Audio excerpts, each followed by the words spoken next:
we'll start off, let's just listen for you guys. I kind of want to get a sense of where all of you are coming from. All right, who here likes music? Come on, yeah, it's kind of a rhetorical question. Who's interested in music and enjoys it? So why is music so important in your lives? And I'll give out points. I can call on you, or you can raise your hand. It's up to you. Why do you like music? Why is it important? You, sir. 10 points. Why is it important to you?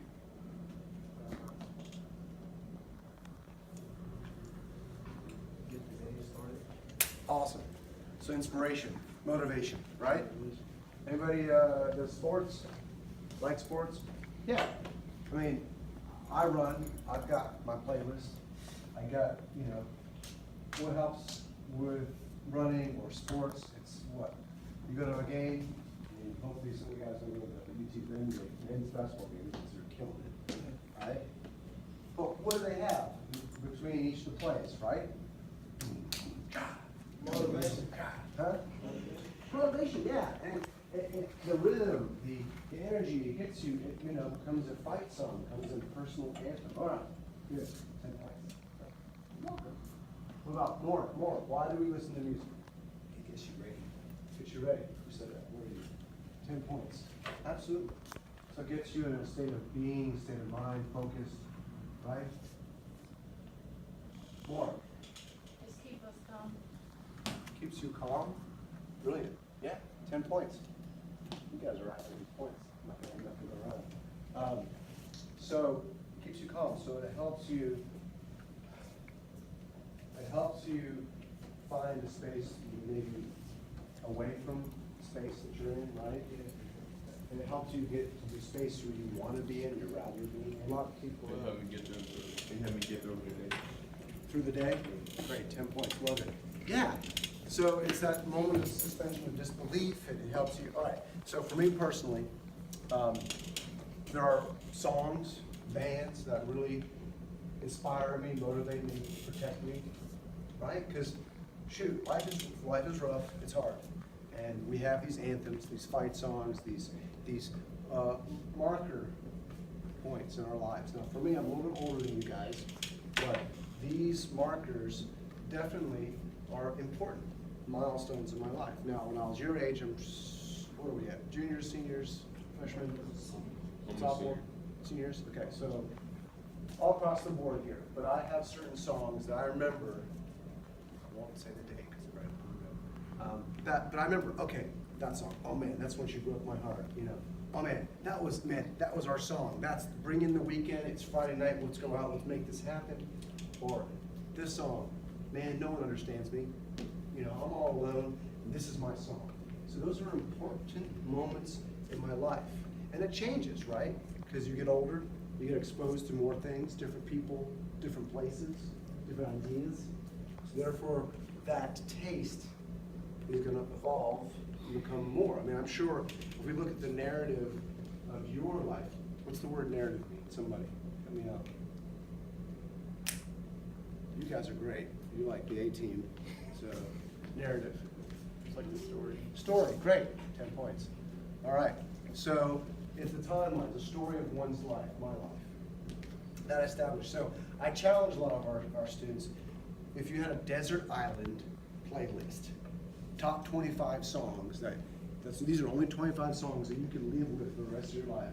An airplane went down, the submarine sank, whatever. They slingshot you off into an island somewhere.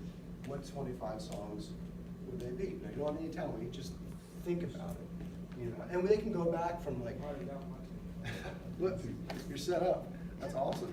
It takes some of my students like the whole semester to get it down. It's the same songs that I listen to on a daily basis to get me motivated.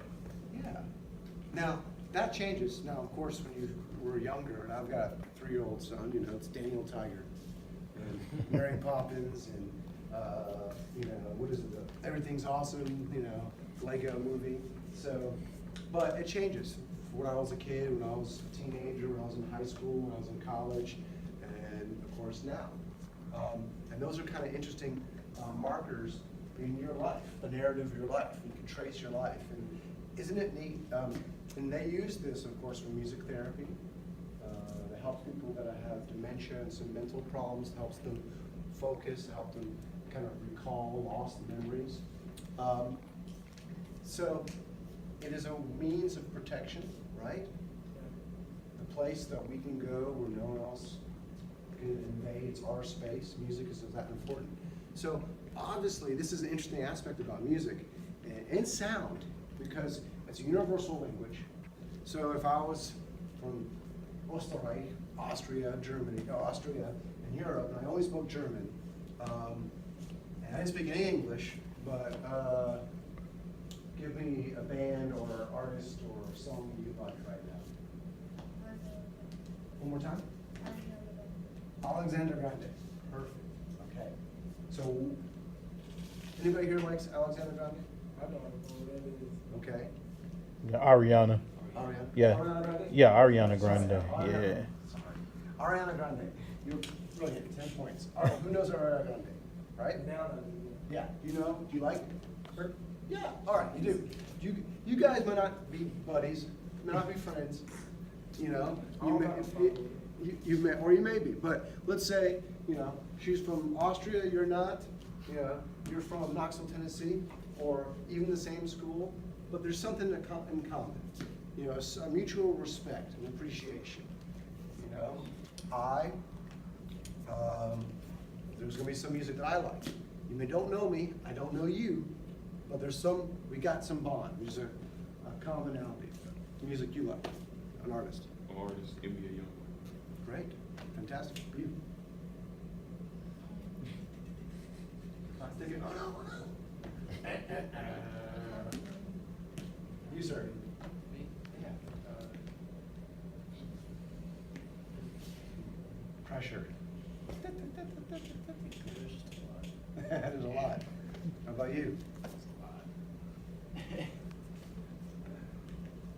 You. Who, me? Yeah. Oh, artist? Yeah. Another one? Yeah. Quando Rondo. Who? Quando Rondo. Wanda? Quando Rondo. Quando Rondo. Okay. And these are some stuff I need to expose myself to. Yeah, really. Great. It's Quando Rondo. Like me, I like the Doors. The Doors. The Doors, Awesome. yeah, man. Yeah. Break Doors. on. Y'all don't know that. Y'all need to look that up. The Doors. The Doors. The Doors. Break on. through PM the other side. PM Dawn. You know who that is? PM Dawn, PM Dawn, yeah. I love Tribe Called Quest. I love Yeah. That's my that dates me. Quite a Yeah, lot. me too. Quando Rondo. So this is brilliant. You guys are awesome. I'm enjoying this. You know So about this the is an Doors? important factor to understand. We've You know got about the Doors? the artist, right? The musicians, and then we have you guys. What are you? The people, the consumers, right?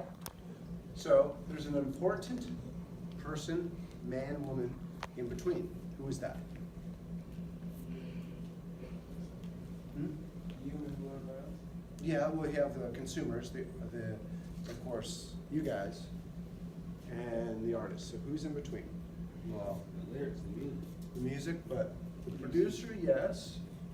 The people that do the beats. Yeah, all the production people, the audio engineer, Yeah.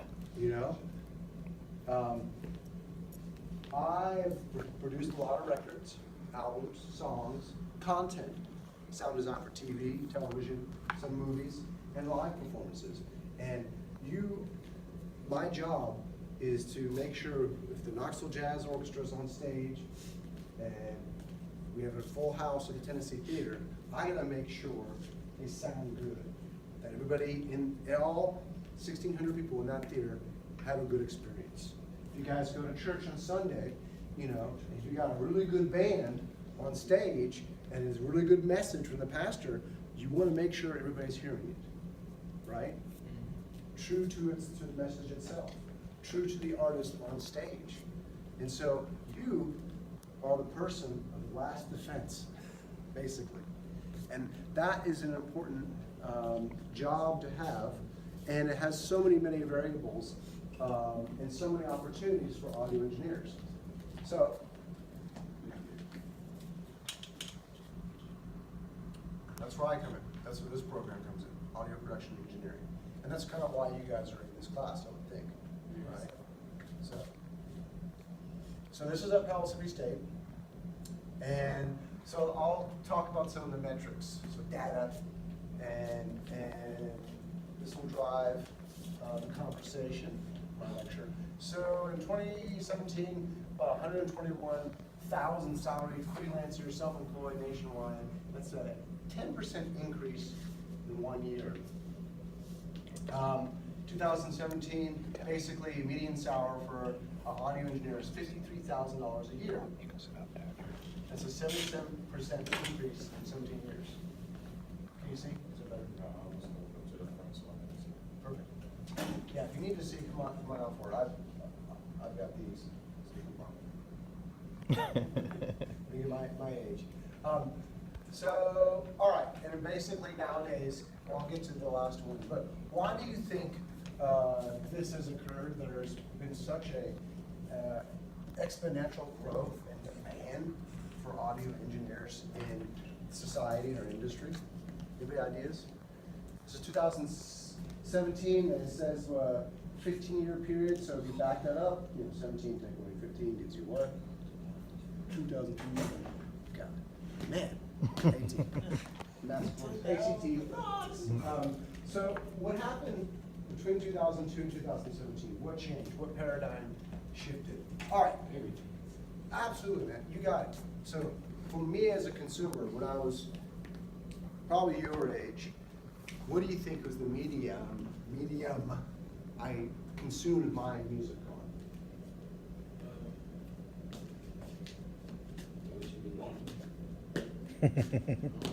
Walkman. Yeah, good. The Walkman.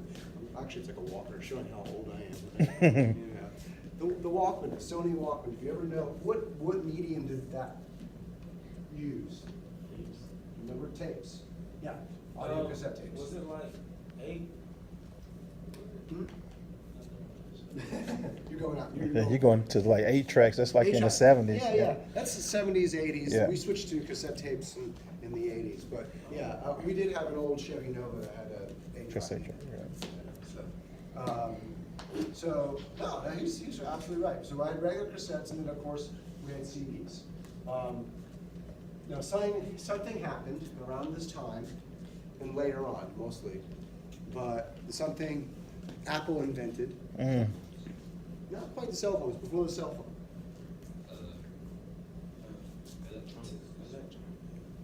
Close, you're getting there. Yeah. What came before the cell? The iPhone. Right. It was the iPod. Yeah. Brilliant. And before that was the The MP3 players. Yeah. And what iPod did, and what it consolidated a lot of the music sales, and it really, and another big invention that came out that everybody uses all the time, even on this. All right. So what do? What can you not live without? I bet you could live without your TV. But you have a computer. You don't have a computer. Do you have a cell phone? Is it a smartphone? What could you not live without? Your music. Besides that. What if it couldn't call anymore, but you could still use it? That'd be okay. I would. What if it couldn't? Do you have internet access? What if you didn't have internet access? Oh my God. You might as well, Right? You might as well soak your phone in water if you don't got Exactly. It's got no internet. Just Throw it throw away. it. Right? Get a flip phone. Yeah, you're right. So you guys are all digital natives. You have grown up in the digital industry that we have now, right? We're sorry, Mr. Lewis. Calm down. We're It's all good. I love digital it. immigrants, right? Yep. So the internet, the iPod, changed the market dramatically for music.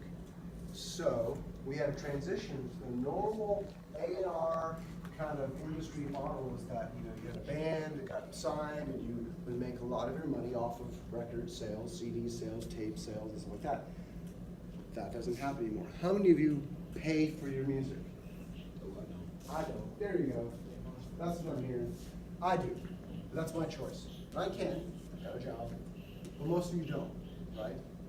Back in the day, I mean, if I was your age, if I wanted to listen or buy a CD, as on the radio or a tape, and I had to buy it, there was no streaming, there was no free Pandora, Spotify, SoundCloud, I mean, the plethora of YouTube.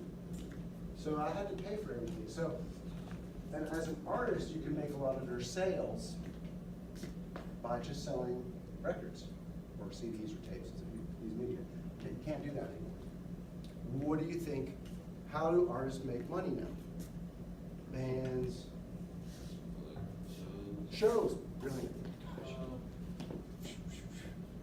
10 points. Good. There's more. Don't worry. He didn't steal your thunder. Copyright. Good. You got something? What do you think? Okay. So what tied into the internet? What else is out there? Music publisher. So shows, you'd probably think about live shows, right? Yeah, live shows. Like concerts? Great. Yeah, you know, when I was your age, it was like 92, I went to go see the Beastie Boys if you guys want to know my history, I'm from New York. I can talk like this if I want to. I've been down here since '96, so you know I grew up in Spanish Harlem, and I can talk, you know, but I talk like this because Code switch. I can't speak with a good Southern accent because my wife says I sound like a Forrest Gump hit in the head or something. I don't know what she says. So, point being is that when I was your age, I saw many great concerts in New York City. One was at the Beastie Boys at the Roseland Theater. It's '92, and it cost me $12. So if you want to go see like a Blink-182 or James Taylor or Snoop Dogg show or Outkast when they did their second reunion tour, how much would that cost you probably? If you went to any of the venues? Huh? Absolutely, you're right. So that's one way they're making their money. The other way, of course, who here watches a lot of shows on TV, or sorry, on the internet? Yeah. What streaming services do you guys use? Besides YouTube, YouTube is definitely viable. I use Hulu? Say Netflix. Netflix, yeah. That's what I think he said, Netflix show. No, you said Hulu. Hulu. Anybody use like Amazon? Anything? So, there's so much content out there right now, right? So there's people who have to make all the audio stuff for that. All right, it's an old 80s movie called Predator with Arnold Schwarzenegger. Anybody see it? You shake your head, so you just volunteered yourself, man. Sorry. All right, so we're gonna do something called ADR, Automated Dialogue Replacement. Oh. Do you know? It's gonna be fun. Every single TV show, and you guys may already know this. You may be studying this right now in your classes. So if I'm telling you something you already know, it's just humor. All right. ADR. If you guys watch any of the movies, any of like the new Marvel movies, any of the action films, you know, they're sitting in like some type of like spaceship, whatever, or Game of Thrones, they're out in location, there's traffic noise, yeah, because sometimes they're filming on the freeway, you just wouldn't know that, right? Or they're making, you know, they're trying to simulate a storm or snow, so they got these gigantic like fans blowing, there's people yelling, there's explosions in the background, so they don't take a microphone. You know, so maybe it's a far away shot as well, or they have lavalier, like microphones that are planted. They can't take the audio, it's just a reference audio. You know how when we watch TV or TV shows, the audio of the characters sound really good. Yeah. But it's not how it sounds like when it's been recorded on location. So they have to replace it all in post-production. So there's a great scene when Arnold Schwarzenegger is being chased after the alien, warrior, and he says, "Get to the chopper," right? So I'm Arnold Schwarzenegger, the voice actor, and you're Arnold Schwarzenegger, the actor on the scene. So I want you to mime, do not say it, "Get to the chopper." Ready? 3, 2, 1. Get to the chopper. There you go. See? That's called ADR. All right. So that happens all the time. I would say 80 to 90% of all the stuff you watch online, on TV, movies, TV shows, even reality shows. They replace all the dialogue, sound effects, Foley's, it's called sound design. And that's all done in post-production, and there's a plethora of work. So, how does this work? It all ties into this. Why are there so much jobs? Why is this exponentially increased over the last few years? Because of content. There's so much more content out there. There's so many opportunities. So, all right. And many big time production companies are now requiring you to get your associates or a bachelor's. Why? All right. Let's talk about the program a little bit. 2018, we started the audio production engineering program at Pellissippi State, and you get your associate's degree. And basically, we are located in the Bagwell building, which consists of 4 media technology programs: audio production engineering, video production technology, design, web and print, and then of course photography. We all work together. It's a big team, and our goal is to, one, make sure you get the skills, the knowledge, the experience, and to make you a formidable individual in the industry. And so you can get a job, or if you wish to continue education, you get a bachelor's or a doctorate. Some people do.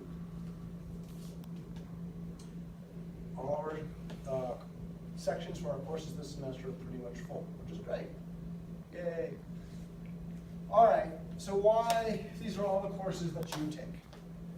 Some of you, I've seen you're working on some DJ software, and I know you're familiar probably with Pro Tools. Here are some of the jobs that one would do in audio production engineering. I'm curious to see if you guys know what they would be. 18. What would they be? Other 18. What? Recording sounds. Recording sounds, okay. Well, so maybe a sound designer. Okay. What would an audio engineer do?